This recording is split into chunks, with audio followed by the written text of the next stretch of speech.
Are you ready to unlock your full potential and maximize your productivity? Look no further than Productivity Smart, the ultimate audio podcast hosted by renowned productivity expert Gerald J. Leonard. In every episode, Gerald shares captivating stories, invaluable tips, and cutting-edge strategies that will transform the way you approach productivity. Whether you're looking to reduce stress, overcome overwhelm, or simply get more done in less time, Productivity Smart has got you covered. But that's not all. You'll also gain inspiration from real-life success stories of individuals who have achieved greatness through productivity. Plus, you'll learn the latest tools, techniques, and habits that will help you achieve a new level of happiness and fulfillment in your personal and professional life. So why wait? Join us every week as we delve into the exciting world of productivity and help you unleash your full potential. Get ready to take your productivity to the next level with Productivity Smarts. As a productivity expert and host of the Productivity Smarts podcast, Gerald J. Leonard has been a proud supporter of Kiva since 2011. Kiva is a non-profit organization that helps entrepreneurs in third world countries access the capital they need to start or grow their businesses.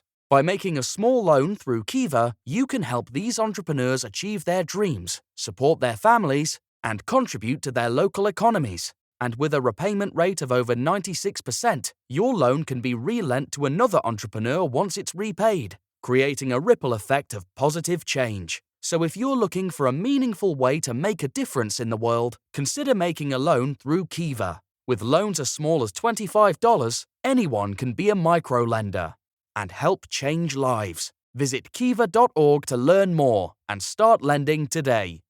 Today, ladies and gentlemen, I'm speaking to Paul Lawrence Vann. He's the founder and president of Wealth Building Academy, LLC, a leadership consultancy that provides keynote addresses, leadership development workshops, digital leadership courses, and consulting. Paul also writes and publishes books for his clients. Today, we're talking about the topic of leadership and how leaders of influence that develop other leaders maximize their business performance. Paul, how are you? I am doing great, Gerald. Honored to be with you in your amazing podcast and looking forward to sharing even more with you. Thank you so much. Excellent. Well, I'm really excited to have you.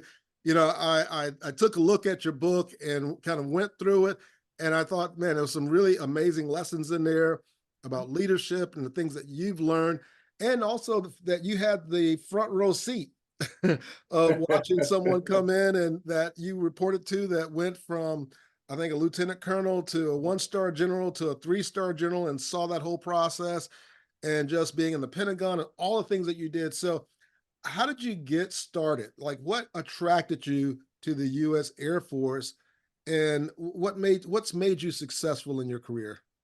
Okay, fantastic. And thank you for asking me that, how I got started.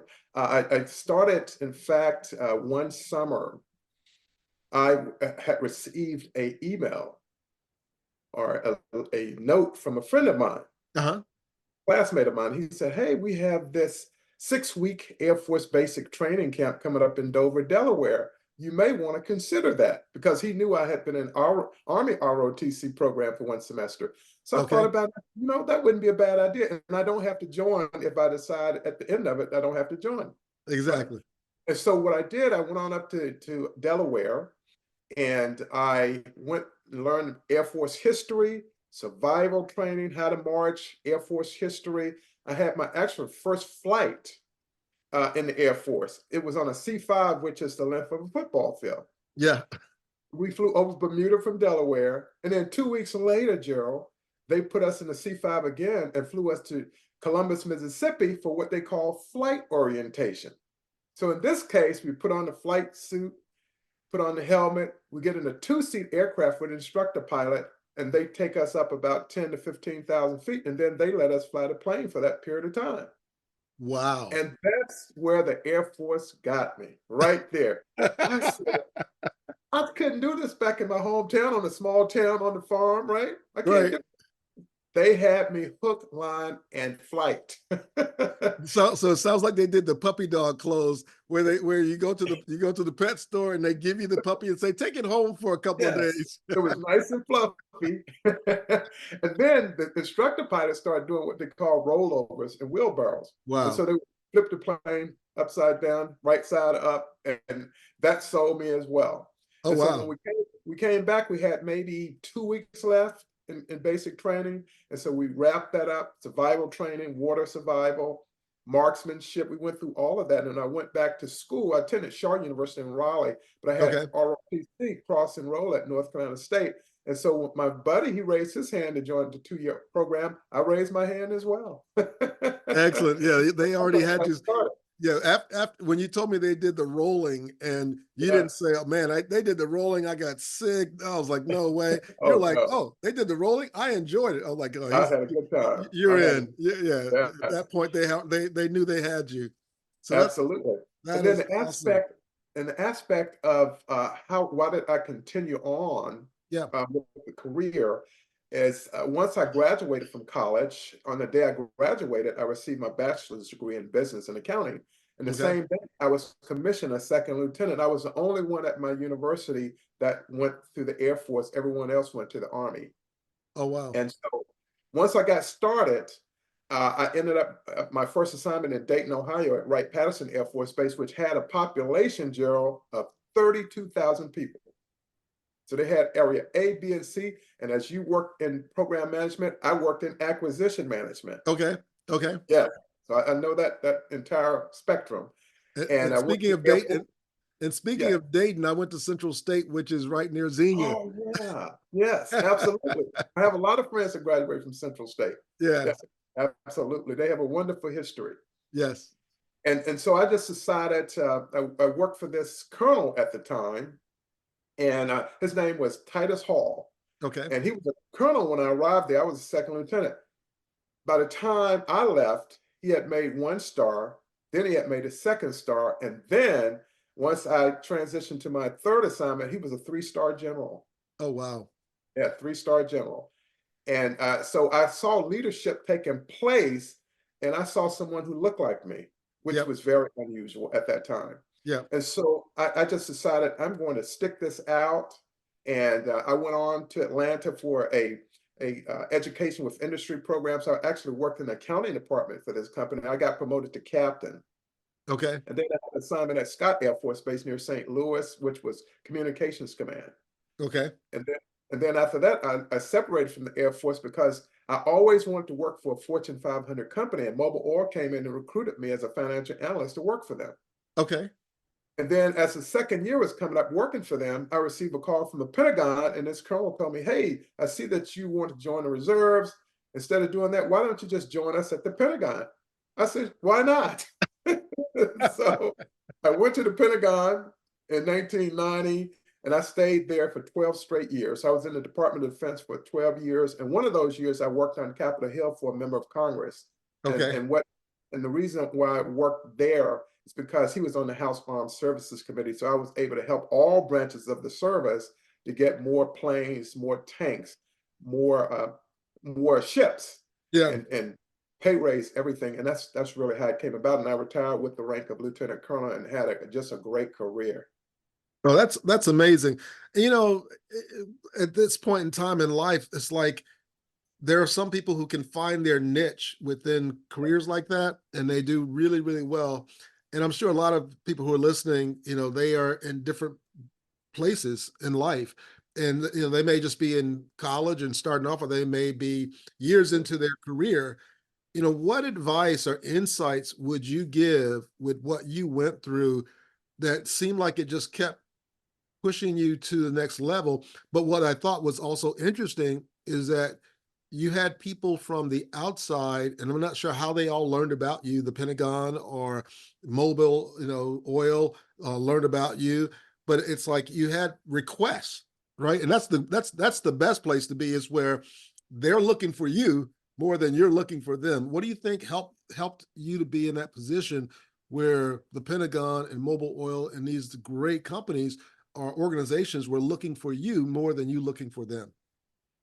Well, Gerald, that's a great question. And really the answer is that I do a lot of heavy praying. That's really the answer for me. But even more than that is I've always been a very active person. If I need to go and get a degree, even before just immediately after I graduated with my bachelor's degree, I immediately started working on the master's degree. Right. So I was able to get my master's degree pretty quick, even during my first assignment. Okay. And the next thing that happened, I kept connections going. I kept continuing to network. And I know when it came to me separating after 8 years, I always wanted to work for a Fortune 500 company. Yep. And it came down between Mobil Oil and Michelin Tire in Greenville, South Carolina, and Mobil Oil and Beaumont in Houston, Texas. So I Okay. decided to go with oil and gas. Oil and gas sounded great. So, Excellent. Excellent. as opposed to the tire. Yeah, I mean, definitely praying definitely helps. But, Helps. I think we're in a state in life where we have to work along with the Creator, and so we have to also do our part. We got to pray, but we also have to do our part. And it sounds like the part that you did, what I heard was networking, which is really critical, especially in turbulent times, and where people can look at the economy or the world and wonder what's going to happen and what's going on. But if you're constantly networking and meeting people and reaching out and building those relationships and adding value, even when you're not making money from it, but you're just doing it to build those relationships, people watch you and they pay attention. And then I'm sure the folks that reached back out to you were people that in somewhere ran across you, networked with you, knew you. And when an opportunity came up, they thought, man, you were top of mind. And they brought you in, which I think is amazing. When you think about it today, though, obviously there's a lot of turmoil in the world that's going on. I try not to listen to the news that much. I try to get just enough to know what's going on. Do I need to go get a bomb shelter or any of those kinds of things? Understood. But all the other stuff I try to stay away from. And I'll say this because, and this is for people who are listening as well, when we constantly subject ourselves to negative news, we put ourselves in a place where our bodies are producing testosterone, cortisol, adrenaline, and we're stressing ourselves, even though we're sitting in our lounge chair listening to all this bad stuff. Our brains are starting to act as if we're being under attack. Absolutely. And then go ahead. Yeah, absolutely. It does happen. And that's why we have to stay, what I call it, stay positivity. Yeah. Meditation, and as you say, stay away from all the social media and all the media, negative media. And the detriment for younger folks now is that they have a phone, and that smartphone. Not just younger folks. Yeah, yeah. It can, if you're doing your smartphone all day, it's going to drive you crazy. Yeah, smartphone makes you dumb. Read some books, read some magazines, watch a good movie, but if it's just a phone, you're in trouble. Exactly. So I tell people, for me to keep going on, when I got recalled to the Air Force, I did not know at the time, Gerald, that there was this thing called the Desert Shield that was coming up. They didn't tell me that. Once I made it to the Pentagon, they said, oh, yeah, by the way, we have this Desert Shield coming up. Right, there's a war getting ready to happen. There's a war getting ready to happen, and you're going to be a part of it. And then, of course, Desert Storm came. Right. They did the planning with the shield, and then they did the action step with the war part of it. Right. Now you weren't in the role where you had to go over there, but you were in the role where you provide supplies or you provide intelligence or things along that line. So they saw you as a valuable resource that could assist. Yeah. Right. The warfighter in doing what they do out in the field, but you didn't have to be put at harm's way. I didn't have to go there. Exactly. Right. Exactly. Again, I think that's another lesson. Judge Judy said they didn't hire me because I'm beautiful. They hired me because I'm smart. I love Judge Judy. But that's kind of the framework that took place is that I was a cost analyst, and that's why Mobil hired me as a financial analyst. So you have to run numbers, and they're big numbers, billions of dollars. Right. And you have to know how to get that money out there to get the equipment, the food. You got to pay people, you got to pay the families. And so there's a lot that goes with it. Wow. Absolutely. That's pretty amazing. And again, thank you for your service. I didn't think I said that earlier, but thank you for your service as well. Yeah, Can't do it without the citizens of America. Can't do it. It's all exactly. about citizens. Yes. Exactly, exactly. Well, listen, I want to talk to you about, I know we've been talking just about how you got Sure. started in your military background and your education, but you know, you've written an amazing book, Leadership of Influence, Yes. right? And you know, like I said, I had a chance to go through it and dissect it a little bit. And so I have some questions for you around that because I just, you know, I always love talking to authors about what made them write this or what did they get from this or why did they add that in there and so on in their books. And so one of the questions I had was, what are the skills that you talk about that will last a lifetime, right? Because some skills we can, like nowadays, you can get a skill and because of AI and everything else, it's gone, right? Exactly. It's gone. Exactly. And so people are struggling now, like, okay, well, what skills do I need to keep and work on that will last a lifetime, irregardless of AI and technology and anything else? Absolutely. And thanks for asking this question, Joe. In fact, when we look at it, communication skill has to be one of the top skills Yeah, because when I look at a leader, I consider a leader to be a servant leader. And a right, servant leader is that they've gotten all the professional growth that they've had over time, and they have a goal and they have a vision for the organization, just using that as an example. But if you can't communicate with people, then a lot's not going to get done. And you have to have the ability to influence people.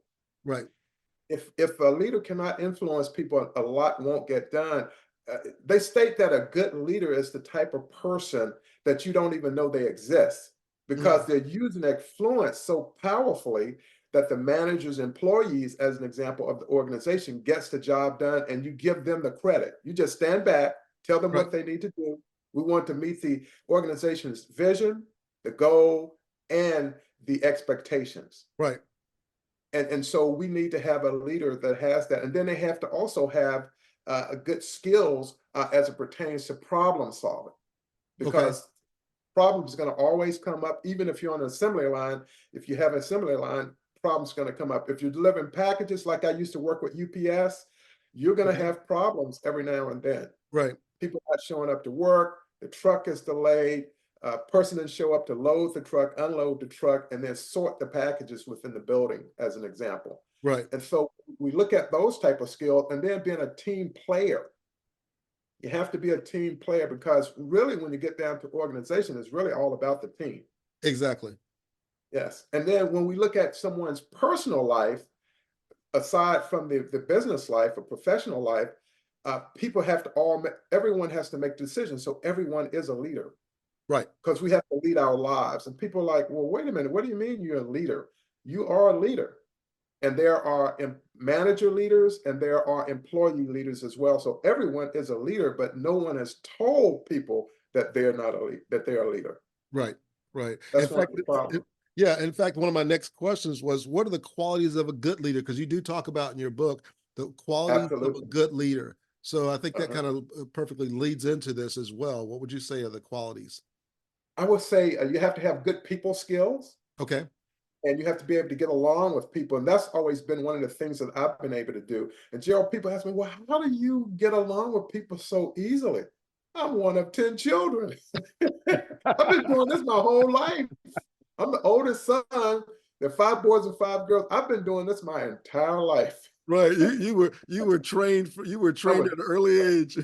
early, and then those communication skills. My older sister, I have one sister older than me, and we have to have our 8 siblings. We have to keep them in order while our parents are at work during the summertime, and they work at the factory. So we have to keep them in line, keep them busy, make sure they're fed, they stay out of trouble. Because if they get in trouble, it means we're in trouble. Right. You have to have good people skills. You have to have good listening skills. Yes.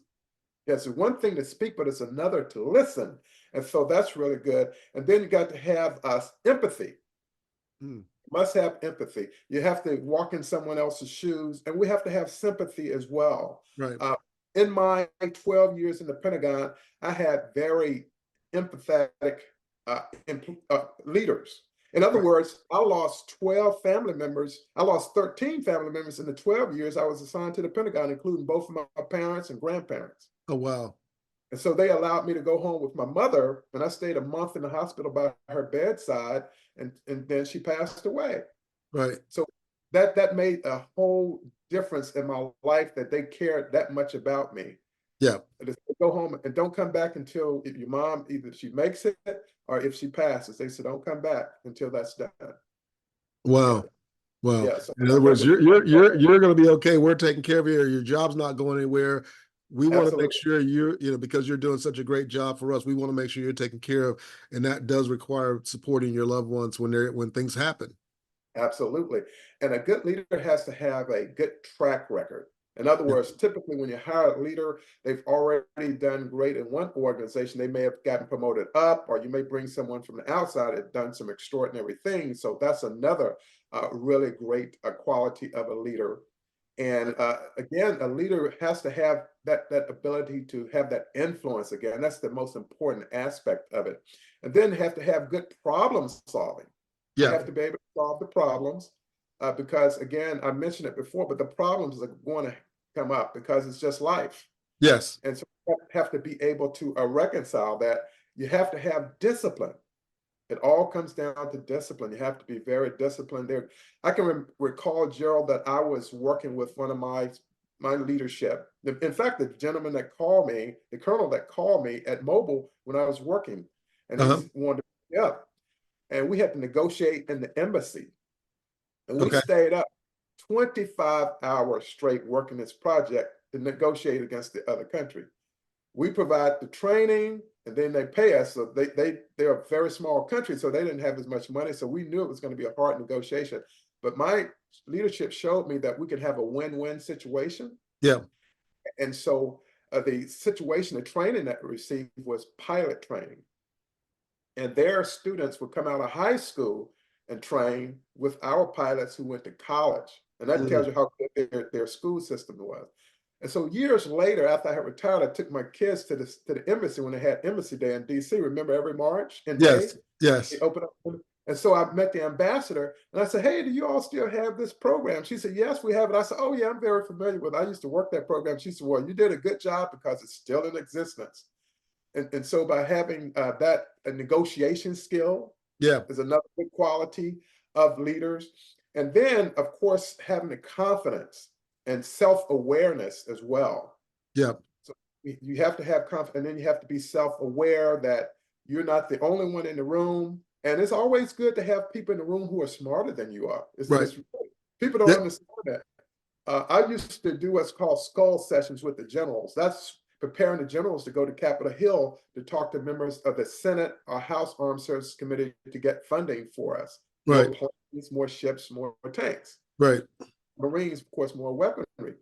And so I would have to prepare them to go up there. So what that tells you is that I knew more than the general did. Right. But he was a messenger. And I can recall one time in the Pentagon, Gerald, that it was a 2-star only meeting, major general only meeting for all services. So my general said, well, Paul, you know all of this information, so you're going to go represent me in this meeting. I said, well, sir, I can't go because I just don't have 2 stars, right? I'm a major, right? Right. He said, well, if you don't go, then you're going to be no longer going to be a major. I said, sir, yes, sir, I'll be in that meeting. So I get to the meeting and I get to the door and they said, well, you're not a 2-star general. I said, sir, I know that, but I'm going into this meeting because I'm not going to lose my job. My 2-star general sent me here. I have the information that you all need, and I'm going to have to stay. I just hope you understand this. Wow. And I stayed in the meeting. Yeah. And you're able to get into the meeting and make it happen. Oh yeah, I made it to the meeting. Absolutely. That's amazing. That's amazing. Yeah. Now, I'm just stepping back and listening to all the things that you're talking about. And again, none of these are quote unquote technical skills that someone has to like use a computer or learn, a formula and things like that. But they're critically important. And especially today, when again, technology and, just so many things are happening so fast, in industries, honestly, industries are, if they haven't been disrupted, they're on the verge of being disrupted because the technology is now able to manipulate the data, do this or do that, and so on. And so when you have all of these, some people call them soft skills or Sure. these human skills, how do you get better? Like, how did you get better at these human skills? Was it a mindfulness thing, or was it something that you purposefully went out and practiced to get better? How did you get better? Well, Gerald, what helped me? An excellent question. How I got better. I knew that I had that 2-year break there at Mobile Oil Company. Yep. And at that point, I only had eight years on duty. I came back after Desert Shield. All the people, the attrition that was brought in, about 3,000 Air Force people, they Right. let all of us go. So I had 10 years. And then I got picked up by the Air National Guard, but in a full-time status. And what propelled me to really push harder was the fact knowing that I almost was not able to retire. I only had half the years I needed to retire at 20. Right. And so I just simply made up my mind. I was committed. I was dedicated, and whatever it took to get the job done, I did it. I work with people, and again, using those soft skills, but having that ability to work with people from different countries. I Right. work with people from everywhere from Pakistan to Australia to Italy. I could work with anyone. I don't have to speak the language. I just need the interpreter. Right. And so I just use everything that I was given when I was created, and I just applied it. And I pushed hard, and I communicated with the generals. And so it wasn't a big deal about who had the stars on. It was more about, do you have the information that they need, and you can Right. help make their job easier. Right. That's really what I focus on more than that. And we had the technical aspect as well, Gerald. We had to know how to manipulate the computers to get the numbers that we needed to push up to Capitol Hill, because we always have hearings up there. And then I moved from the financial field over to the legislative field. Right. And I ended up going through the Capitol Hill Fellowship Program, a program run through the Georgetown Government Institute, Okay. Government Affairs Institute, the GAI, and I had to take classes with them as I was on Capitol Hill. And then once I started working for the member of Congress, then that was another level of learning. And I had never done this before, but I had escorted the generals to the Hill, so I knew that much. And I knew who the legislative assistants were for the House and Senate Armed Services Committee. So I had an advantage going up there because I had done it for 2 years prior. And then Right. once I got on the Hill, that's when I started drafting language for bills. So I had a House Resolution 2283 to help military funeral honor duties, because a member of Congress, they did not deliver the 21 gun salute, the honor guard detail for family, and it was a media nightmare. Mm. And so I wrote this language, and I was able to get bipartisan sponsorship on this bill. And so now all veterans who pass away, if they request funeral honor duties, they will have it. Right. And so I worked on both sides of the aisle. And I had a special project that I worked with the president on, which is very unusual and very unique. But I had a direct order that came from him. I worked on the project with one of our top allies. And to me, that's the most unique thing that I ever did, because it's all top secret. Right. Right. Right. Right. Exactly. I was Exactly. able to get it, and we were able to get the equipment to that ally that they needed. And to me, I think for a gentleman as young as I was at that time, it Yeah. was a big deal.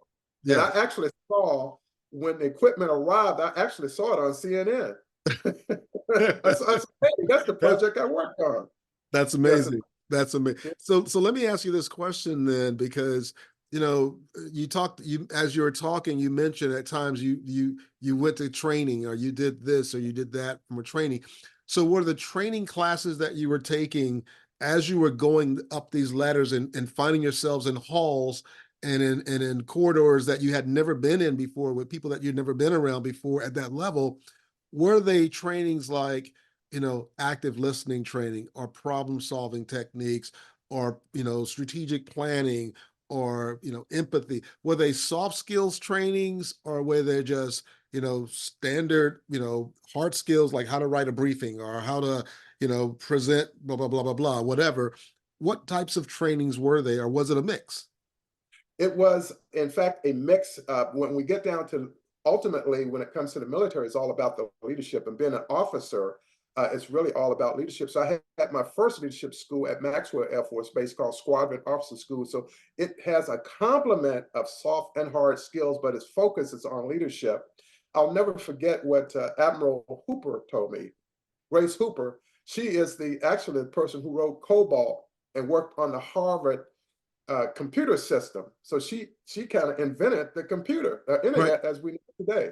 Right. And she made this comment in a leadership class. She was the guest speaker. She said, "We've done way too much management, but not leading. We need to get back to leading people." She stated, "We lead people and we manage resources." Right. And to me, that was the light bulb that I've never forgotten. And I'm sure I was in this class in the year 1985. I remember it like it was yesterday. She's passed on, Right. but she had a great impact on me. And so I went from there to Air Command and Staff College. And that was the next level of leadership. And again, it had everything in there: team building. It had how to write presentations. So we had to write presentations. We had to brief. So that's where a lot of that speaking skill comes from. So we had all of these things wrapped in there, and the soft skills were as a part of it as well, especially as a leader, because I've led people. And I had one project out in Northridge, California. It was about a $3 billion program, and I led this project as a captain, and I had 12 consultants working for me. So we had to go out and do a cost systems schedule criteria. Okay. So we had to evaluate the budget. Could they do it within the budget, within the schedule? Did they have enough personnel? Could they provide us the data we needed? And then in the end, could they deliver the product? And what was happening, Gerald, they would have us, we would go to the plant and do a tour of the plant, and we look at all the documentation. But what they were trying to do is we get to the reception in the evening, and they were actually trying to get us connected with some of the young ladies who there locally. And I told everybody on the team, I said, not one of you are going to go out with one of them. You're going to go back to your hotel room and you're going to read a book or watch a movie. You're not going to get involved in that because I'm leading this team. And so ultimately, they did not get that contract for that very reason. Oh wow! Because they were trying to manipulate the situation. They were trying to get a negotiating advantage on us. Yes.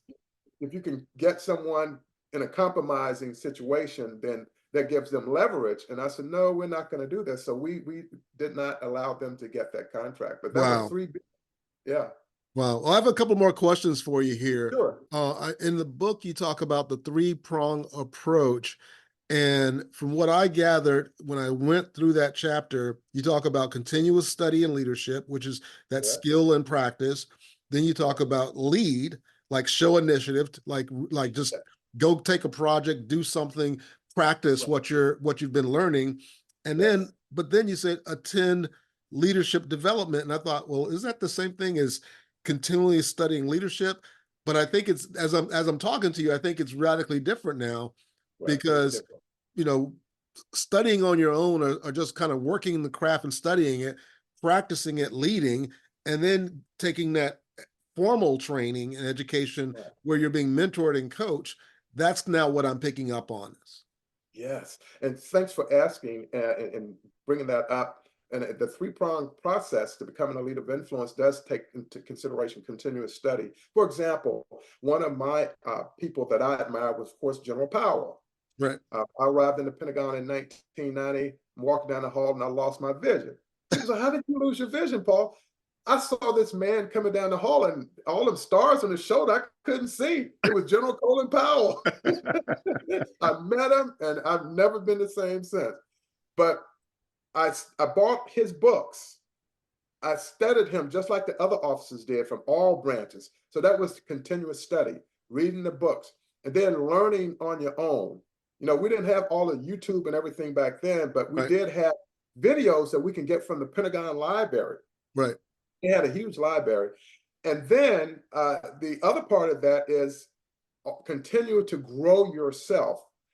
The second step, step 2 of that three-pronged process, is to actually give the individuals on the staff, the managers and employees, leadership responsibilities. So that the leader with the title, the president or executive director of the nonprofit, allow your assistants, your managers, to do some job that you're doing, and employers too, because they're leaders as well. A manager is a leader, an employee is a leader as well.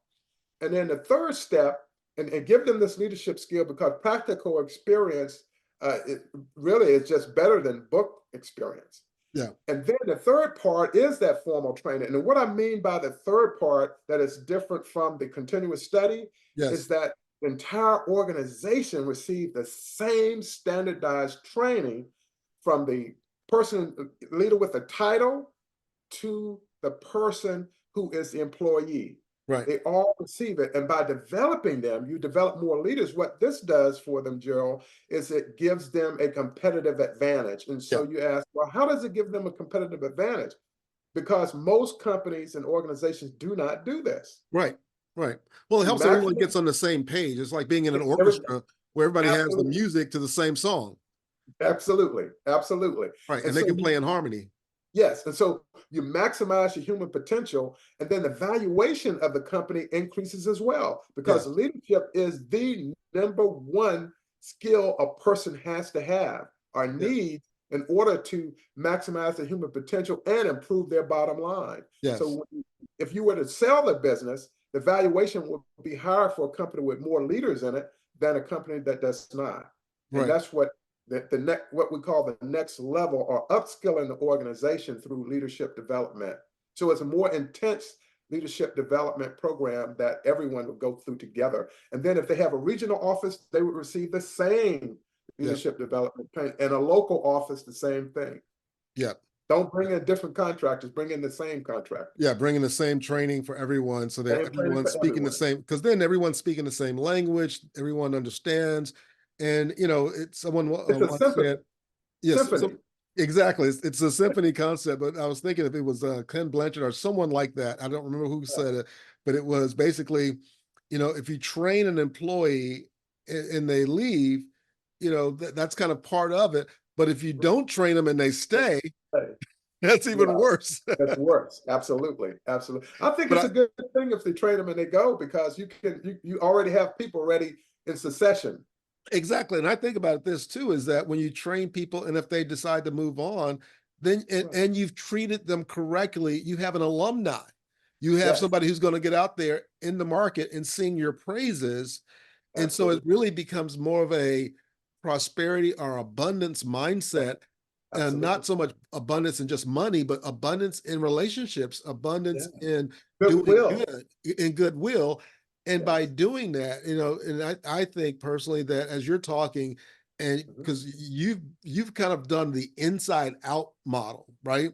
It's like we'll keep working on the inside and the outside will take care of itself. So as you kept growing through your career, which is taking care of the inside, the out, and everyone saw it, all these opportunities came your way. And I think it's the same today, that if we're maybe challenged or struggling, trying to figure out the jobs, or we're afraid because we're seeing all the challenges going on with ChatGPT and all these other technologies, then you need to go to work on the inside and really go really deep on the inside and develop yourself.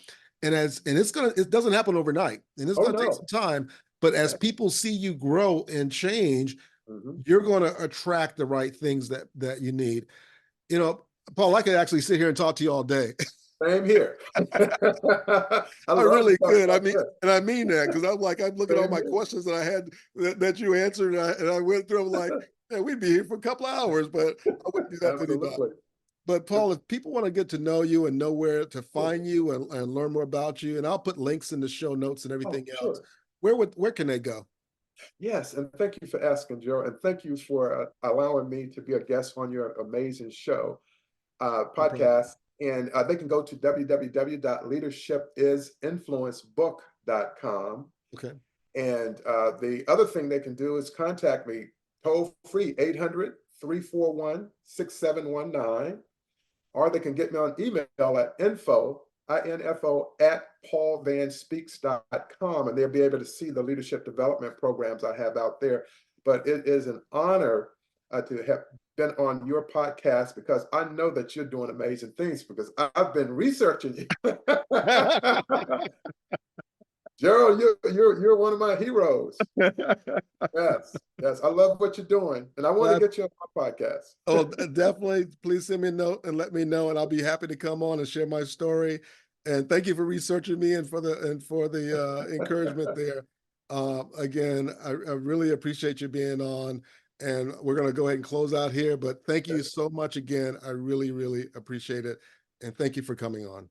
Okay. Thank you so much. Have a great day, Gerald. Okay.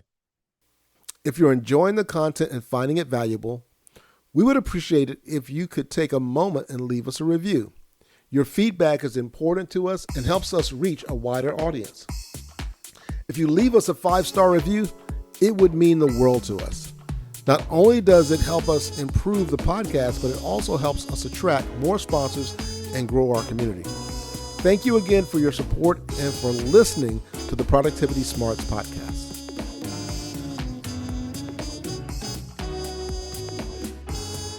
Thank you for tuning in to Productivity Smarts, where we help you achieve your goals and live your best life. We hope you've gained valuable insights and actionable strategies to boost your productivity and increase your happiness and fulfillment. Remember to apply what you've learned and keep striving towards your goals.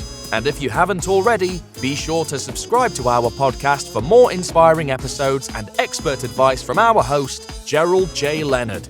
Until next time, keep pushing forward and unleashing your productivity smarts.